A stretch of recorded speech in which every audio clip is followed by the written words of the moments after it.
I feel marketing boosts ticket sales. The most revealing thing about the Hollywood film campaign may not be the trailer, it may be the argument that follows it. Watch a major release closely in the weeks before it reaches cinemas and a pattern emerges. A headline appears, social media users react, another publication picks up the story, someone posts a video, fans begin debating what it means. The studio releases another image, another clip, another interview. The conversation starts again. The movie hasn't changed. The audience's relationship to it has. This is the modern film marketing machine, not simply putting a film in front of people, but giving people reasons to talk about it. Hollywood has become exceptionally good at this. Its marketing departments understand that visibility alone doesn't necessarily sell a cinema ticket. People can see an advertisement and forget it a second later. A conversation is different. An argument can stay in someone's mind. A mystery can make them search. A provocative headline can make them click. A surprising image can make them share.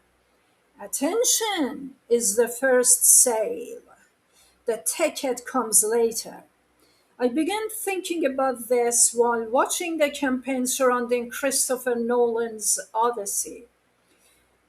Before the film's release, the campaign appeared with remarkable regularity across Facebook, TikTok, Instagram, and other digital platforms. It wasn't simply a trailer campaign, it felt like a continuing sequence of events with new material constantly feeding the public conversation every minute.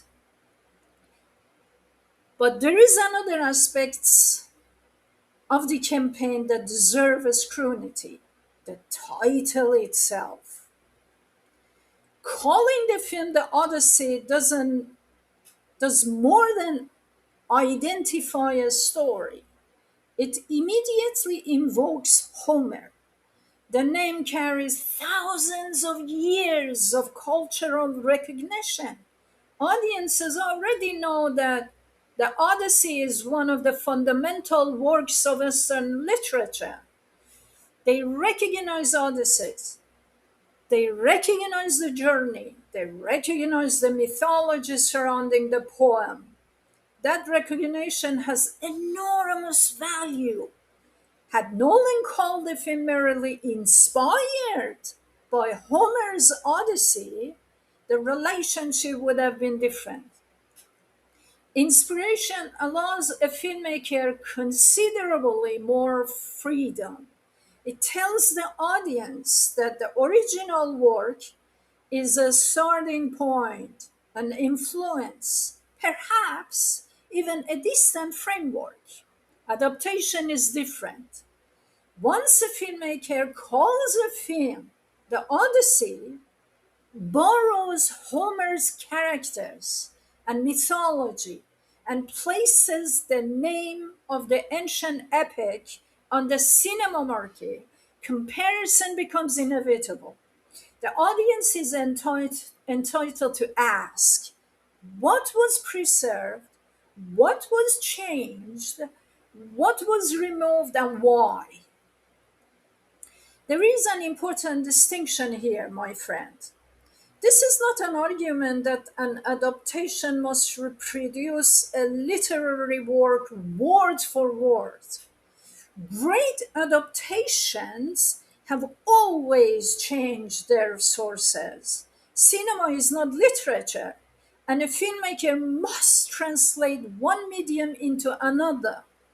But there is a difference between adopting a work and simply using its cultural identity as a launching point for something substantially different. If you invoke Homer's Odyssey, then Homer's word matters. The gods, The prophecies, the monsters, the magic, and the supernatural encounters matter. The strange and wonderful architecture of the poem matters. These are not decorative extras added around an otherwise ordinary adventure story. They're part of what makes the Odyssey. You're not adopting archaeology, you're adopting a literary work. Whether the events described by Homer happened historically is beside the point. The poem itself is the source material, the mythology, structure, architecture, character, and imaginative world are what have survived for thousands of years, 3,000 years to be exact. That makes the title particularly powerful. The word Odyssey does marketing work before the audience has seen a single frame. It communicates prestige, familiarity, scale, and it tells an audience that what they're about to see belongs to a story they may already know. And that brings us back to the larger question of modern Hollywood marketing. The marketing department is not simply selling a movie, it's selling an expectation of what the movie will be. A famous title can create that expectation instantly. A headline can intensify it, a photograph can reinforce it, a trailer can exploit it, social media can turn it into an argument, and the media can amplify the argument until the film becomes a cultural event. This is why the most sophisticated campaigns understand what the audience does not have to agree with the marketing message. They simply have to engage with it. Curiosity, excitement, nostalgia, mystery, controversy work. Even disagreement works. A headline that makes people argue can travel further than an advertisement that everyone agrees with. The argument becomes distribution. One person posts an opinion, another responds, a third person joins the discussion. Soon, the film is being promoted by people who have never been paid to promote it. Social media has made this phenomenon extraordinary powerful.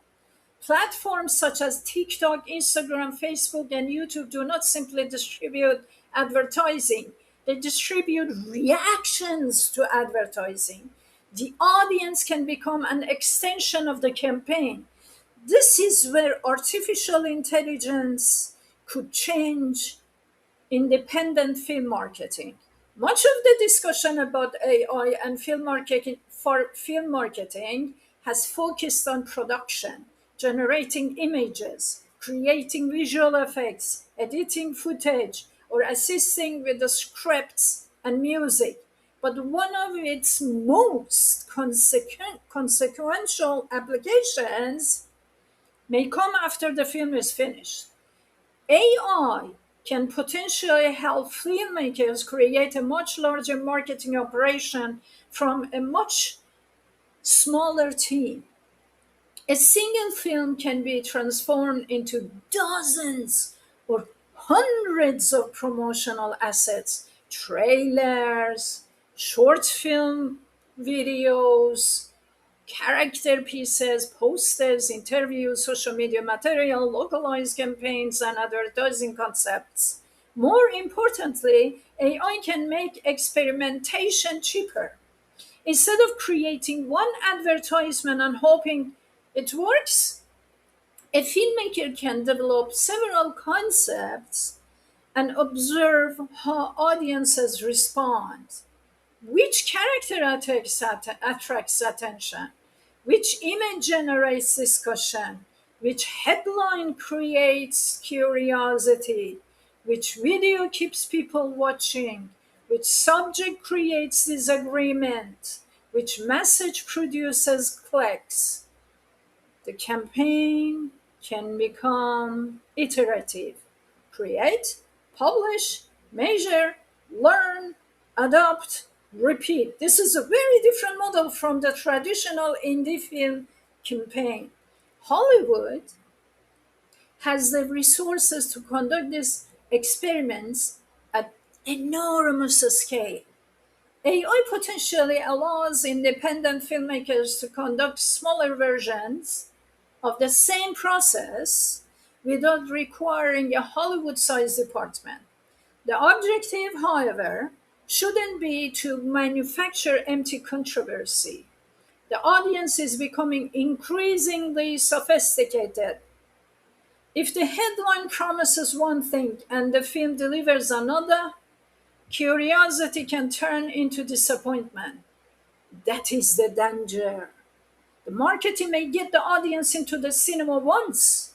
The film itself determines what happens afterward, but the opportunity is enormous.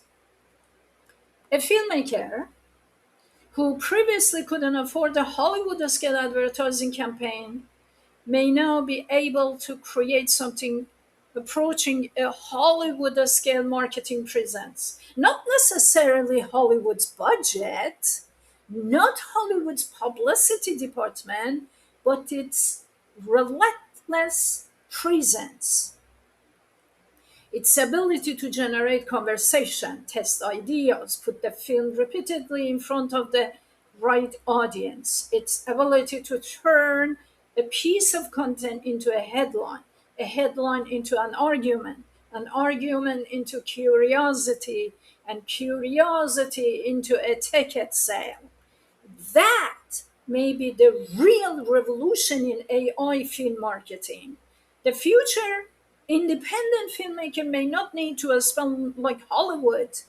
They may need to learn how Hollywood thinks, find the emotional button, create the conversation, give people something to discuss, give the media something to report, give social media something to amplify, and above all, make sure that when audience finally walk into the cinema, the film they were promised is the film they actually receive. Because marketing can sell the ticket, only the movie can justify why the audience bought it.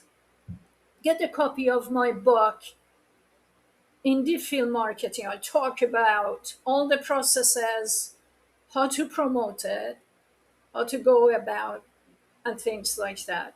Have a good one.